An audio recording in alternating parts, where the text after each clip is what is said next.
Bueno, es el hombre de mayor confianza del gobernador Urtubey. Ha convertido un récord que hasta acá ninguno de los otros ministros lo había logrado. Sobrevivir desde el primer día de gestión provincial, pasando por 3 mandatos y hasta acá, faltan 2 años todavía, pero es el que sigue de ejercicio.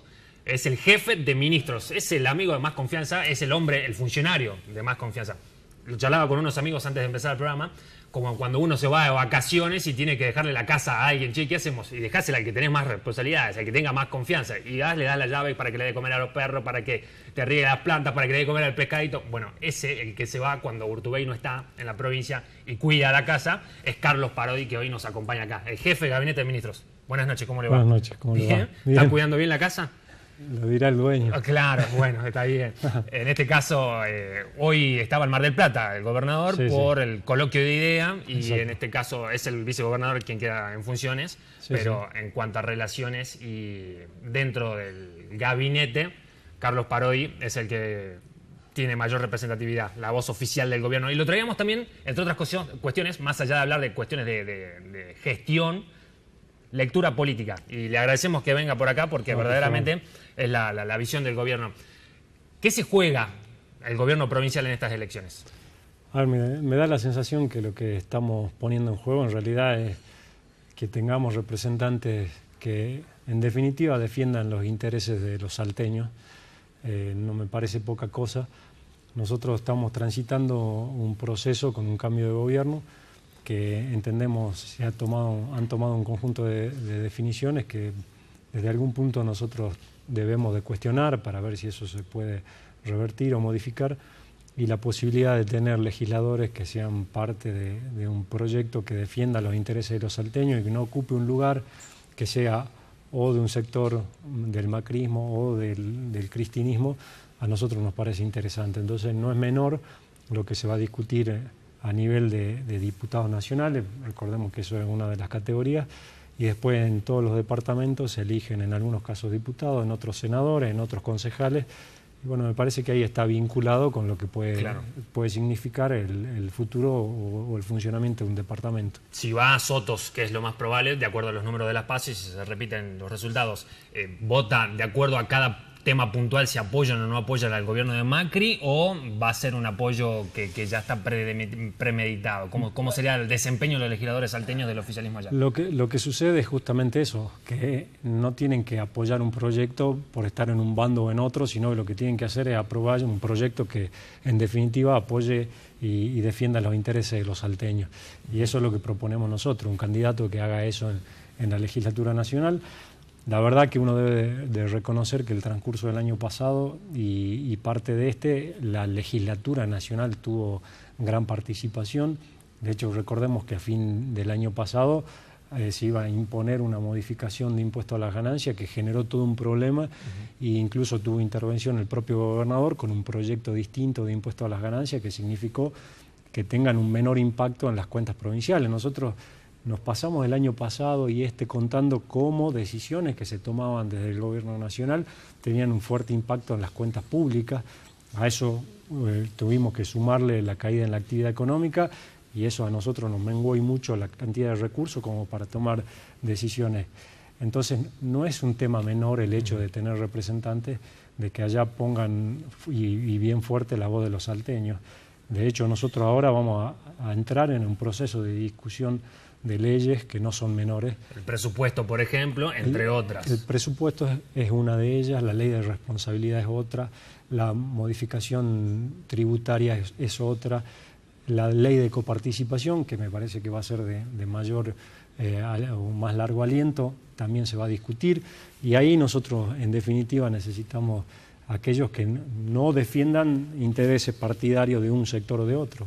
Urtubey hoy decía: el país probablemente se vaya tiñendo de amarillo, tenemos que ser monocromáticos, la mayoría de las provincias van a apoyar al gobierno de Macri, esperemos zafar en Salta. Él tenía, eso decía Urtubey, tenía la intención y la esperanza de que Sotos pueda ganar. Ganando por un voto, Salta se pintaría de azul, digamos, en el diario del lunes. ¿Qué lectura política se hace el día después, teniendo en cuenta que él también se juega la posibilidad de la carrera presidencial? A ver, la lectura es que uno tiene que ganar, esto funciona, y vos que sos bien futbolero, uno gana antes de llegar al repechaje y alcanza. Lo importante es entrar. Y festejamos, y como festejamos el día martes.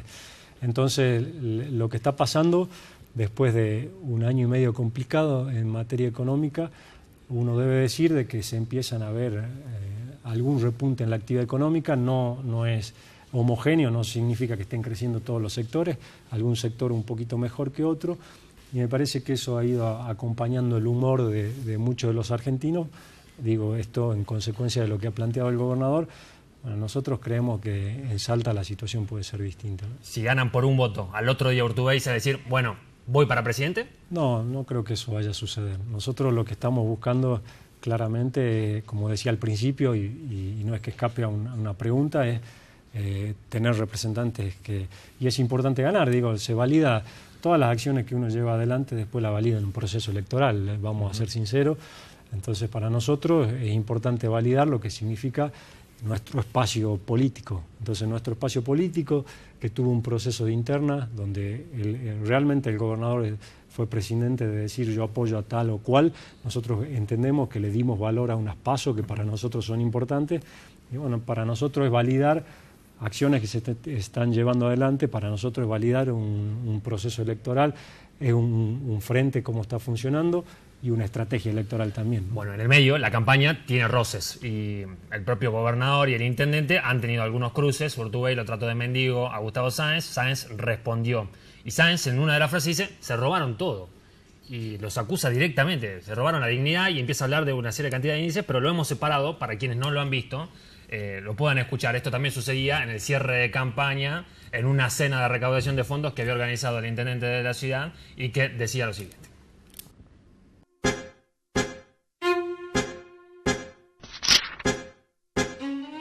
Necesitamos gobernantes que no escondan la realidad, gobernantes que le digan con claridad a la gente que tenemos problemas.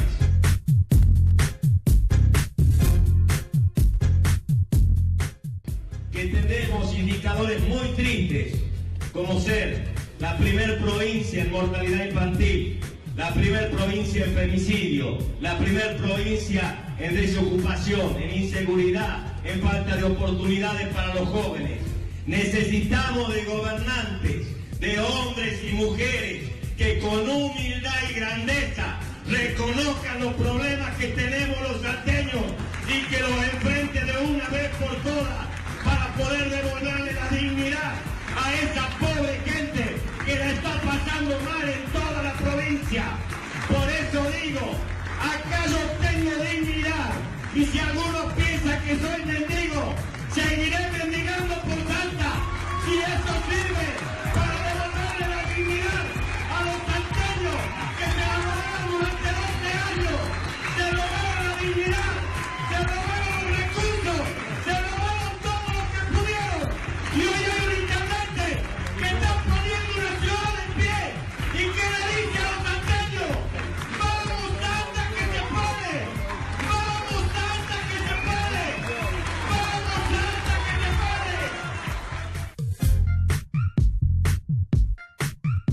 ¿Cómo responden a esas acusaciones? Bueno, primero el de los índices, el de mortalidad infantil, el de los femicidios, situaciones que marcan con indicadores, y después, más general, sin hacer una denuncia concreta, pero lo dice, se robaron todo en 12 años. Sí, bueno, claramente, como decía al principio, estamos en un proceso electoral y me parece que da la sensación que da a pararse ahí, arengar y decir cualquier cosa, o por ahí falta de memoria. Digo, me parece que los salteños deben de recordar de que Gustavo Sáenz fue parte del gobierno de Miguel Illa, o sea, no es ajeno, fue parte de no solo de todo, ¿no? Fue concejal, fue jefe de gabinete. Entonces, digo, es medio extraño querer pararse en la vereda del frente y acusar y señalar cuando él fue parte de eso. Así que primero es bastante extraño por lo menos.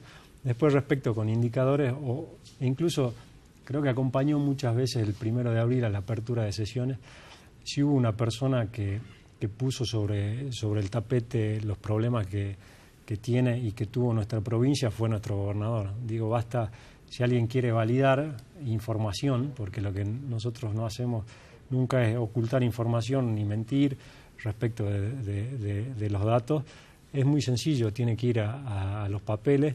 Están todos los discursos del 1 de abril, desde el año 2008 a la fecha, donde el gobernador fue quien puso e hizo visible todas las problemáticas que hoy tenemos. Y a partir de hacer visible la problemática es que se fueron tomando decisiones. La baja más importante en mortalidad infantil la tuvimos nosotros. Lo que es el problema de violencia de género con la asignación de recursos que hicimos lo llevamos adelante. Sabemos de que hay cuestiones que son difíciles de corregir en una gestión, en 2 gestiones, pero cuando uno lleva adelante e implanta una política de gobierno, significa que está ocupándose de un tema y está preocupado por ello. Entonces, digo, está parado ahí en una posición de campaña política donde lo primero que me surge decir es que claramente tiene falta de memoria, dijo de simple y sencillo. Bueno, y en el medio aparece el Consejo Deliberante aprobando un proyecto sobre Aguas del Norte, que es lo que sostiene el municipio, genera mayor cantidad de reclamos de los vecinos, y puntualmente le recomiendan al ente regulador que le pida al gobernador que rescinda el contrato con Aguas del Norte. ¿Puede pasar eso? ¿Ya han analizado ustedes? ¿Les ha llegado la notificación?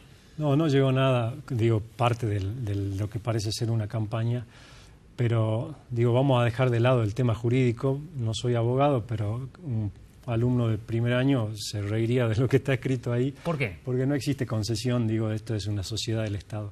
Pero dejando eso de lado, la pregunta que habría que hacerle a quienes aprobaron eso... Fue por unanimidad, y lo que llama la atención es que incluso algunos concejales todos, del oficialismo provincial, Leiva, por decir tu nombre... Por eso, pero me parece que lo primero que hay que preguntarle, ¿y después qué? O sea, si no es prestador de servicio Agua del Norte, ¿es después qué? Lo que ellos están o quieren inferir con ese pedido de declaración, digo, yo también puedo hacer pedido de declaración, que seamos todos felices, digo, lo que ellos pueden, que viene nuevamente privatizar la prestación del servicio, como tuvimos hasta el año 2009, donde la verdad que la situación era desastrosa y caótica. Yo no digo que hoy la situación sea óptima, nosotros tenemos registro de la cantidad de inconvenientes que tenemos, pero quiero que sepamos que lo que ellos están proponiendo, lo que uno tiene que entender es privatizar nuevamente, porque digo, no hay otra alternativa, porque es una sociedad del Estado. Entonces, si se privatiza, sepamos que el que viene y es una empresa privada y para prestar un servicio quiere rentabilidad. Entonces, hoy el gobierno, el 15% de los recursos que tiene Agua del Norte son subsidios que le da el gobierno provincial. Más, en este momento hay un plan de inversión de 2.000 millones de pesos que se está ejecutando en toda la provincia, que si uno suma eso, más el subsidio que le da el gobierno provincial, la tarifa debería multiplicarse por 3,5, entre un 250 y un 300% de aumento. Una persona que hoy paga 200 pesos, la boleta debería pagar 500, el que paga 500 debería pagar 1.750. Eso es lo que yo quiero entender. ¿Eso pasaría si el gobierno deja de tener participación? Eso es lo que yo entiendo que pretenden que sea la empresa. O sea, digo, claramente en consonancia con lo que ha pasado, con las decisiones que ha tomado el gobierno nacional. No hay secreto en esta historia.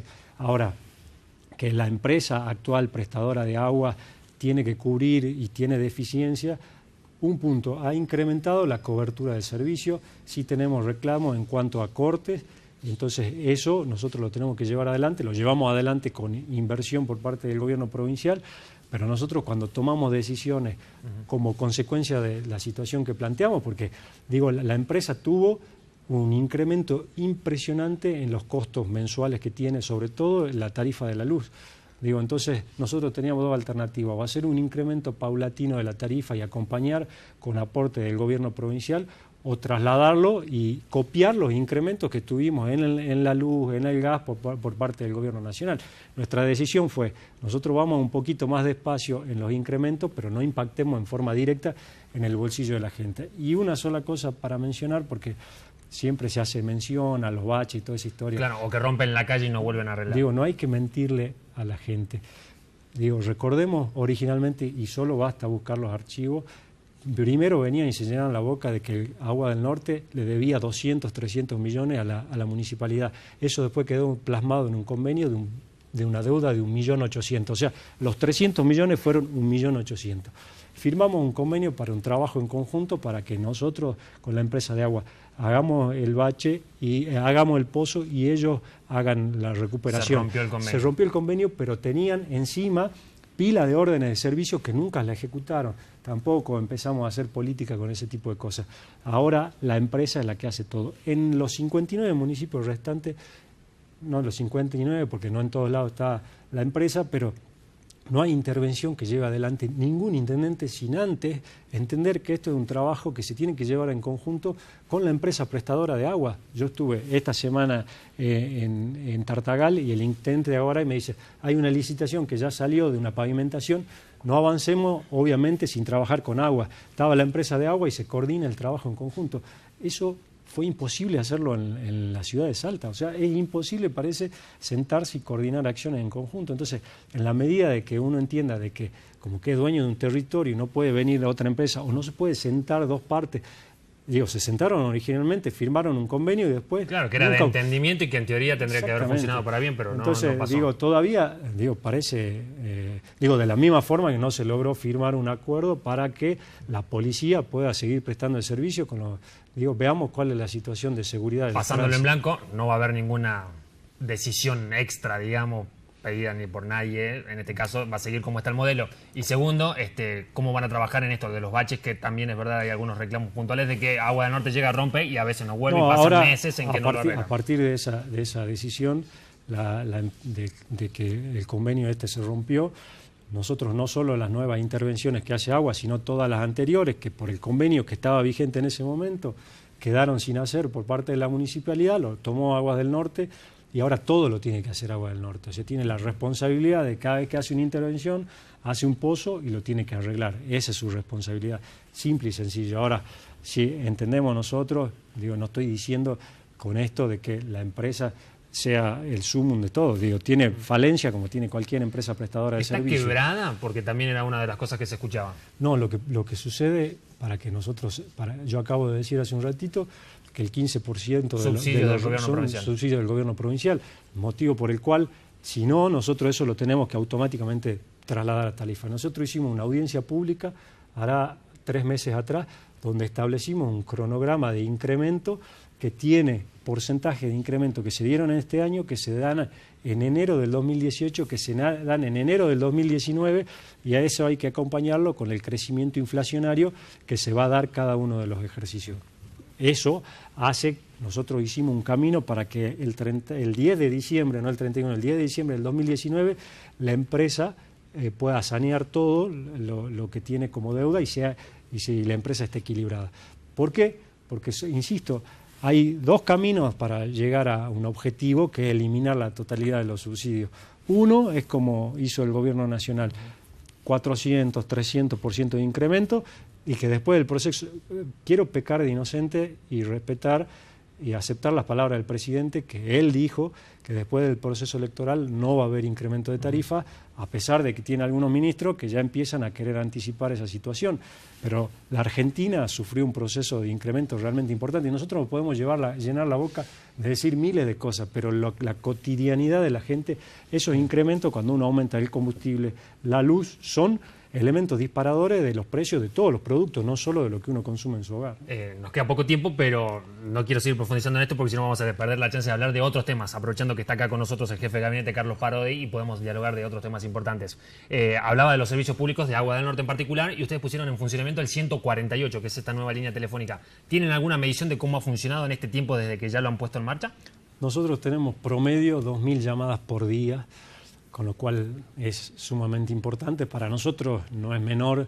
Nosotros teníamos un solo número que era el de emergencia, el 911, pero tenía el 60% de las llamadas que tenía el 911 no eran de emergencia, estaban vinculadas con consultas de otro tipo. Al nosotros habilitar el 148, de lunes a viernes, de 8 a 20 horas, lo que hacemos ahí es eliminar paulatinamente, porque imposible hacerlo todo junto, los más de 30 0800 que tenemos en la provincia y que nos permite no solo hacer la recepción de la consulta, del pedido, del llamado o del trámite que hay que hacer, sino a nosotros nos queda registrada quién fue la persona que llamó, georreferenciado el lugar, si es que plantea un problema. El reclamo de agua, por ejemplo, se carga ahí en el 148. Exactamente, y nosotros tenemos en georreferenciado, nos marca una zona roja donde nosotros tenemos muchos reclamos. Nosotros hacemos una rellamada para consultarle al vecino si efectivamente la prestación estuvo en condiciones o no. Y eso también, puertas adentro, a nosotros nos permite saber, primero, si esta herramienta es bien utilizada por cada una de las áreas de gobierno, si algún área de gobierno requiere algún apoyo económico porque no esté dando respuesta o porque no es eficiente o porque le faltan recursos. Bueno, usted ha sido ministro de Economía, sabe de números. es contador. Y lo escuché decir que el 2018 va a ser un año difícil para la provincia. ¿Por qué? A ver, primero nosotros vislumbramos que la situación económica empieza a crecer de a poquito. Digo, eso se ve, como dije hace un ratito, eso no es homogéneo, es heterogéneo según los sectores que uno se ponga a analizar, lo cual ya empieza a ser una buena noticia. Yo cuando me refiero a eso, me refiero estrictamente a una pata de la economía, que es el manejo de las cuentas públicas. Nosotros tenemos un presupuesto para el año que viene. En conversaciones que uno lleva adelante con el Gobierno Nacional, sabe que el año que viene, y está plasmado en el presupuesto 2018 del Gobierno Nacional, va a ser un año de contracción y de ajuste, o sea, claramente funciona de esa manera. Cuando uno se pone a ver la asignación de partida que está en la planilla 18, para que nadie discuta los números, de la página de presupuesto del Gobierno Nacional, puede comparar la asignación de recursos de hábitat del año 2018 contra el 2017 y baja el 31%. Cuando uno ve la asignación de recursos en materia de vivienda, baja el 34%. Cuando uno ve la asignación de soja de un año contra otro, baja el 16%. Cuando uno ve la asignación de fondos para los docentes, como el incentivo docente y fondo compensador, baja el 6%.